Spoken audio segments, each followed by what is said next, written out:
மதுரை மாவட்டம் அவனியாபுரத்தில் நடைபெறவுள்ள ஜல்லிக்கட்டில் பங்கேற்கும் காளைகளுக்கான பதிவு இரண்டாவது நாளாக நடைபெற்று வருகிறது.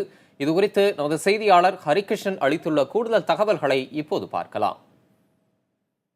மதுரை மாவட்டம் அவனியாபுரத்தில் பிப்ரவரி 5ஆம் தேதி நடைபெறும் ஜல்லிக்கட்டுக்காக காளைகளுக்கான பதிவு நேற்றிலிருந்து துவங்கி இரண்டாவது நாளாக நடைபெற்று வருகிறது.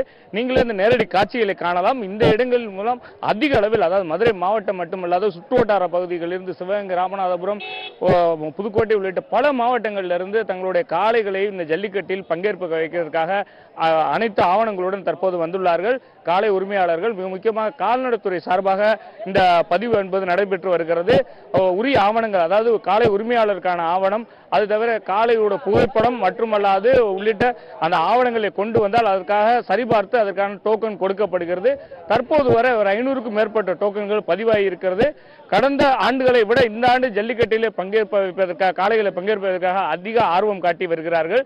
காவல்துறையும் அதிக அளவில் பாதுகாப்பு போடப்பட்டிருக்கிறது. பதிவு என்பது இந்த அவனியாபுரத்தில் மட்டும் கால்நடைத்துறை சார்பாக 3 குழுக்கள் அமைத்து 3 குழுக்களுமே தனித்தனியாக அந்த பதிவுகளை பெற்றுக் கொண்டிருக்கிறார்கள். உரிய ஆவணங்களை சரிபார்த்து காளையின் புகைப்படம் மட்டுமல்லாது காளை உரிமையாளருடைய புகைப்படம், அதற்குரிய ஆவணங்களை சரிபார்த்து அவர்களுக்கான டோக்கன் வழங்கப்பட்டு வருகிறது. இதன் பின்னராக ஜல்லிக்கட்டு நடைபெறுவதற்கு துவங்குவதற்கு முன்னதாக கால்நடைத்துறை சார்பாக காளைகளின் உடல்நிலை குறித்து ஆய்வு செய்த பின்பு ஜல்லிக்கட்டு போட்டியில் பங்கேற்பதற்காக இது போன்ற ஒரு டோக்கன் கொடுக்கும் தற்போது நடைபெற்று வருகிறது. புதிய தலைமுறைக்காக மதுரை மாவட்டம் அவனியாபுரத்திலிருந்து ஒளிப்பதிவாளர் கலையுடன் ஹரிகிருஷ்ணன்.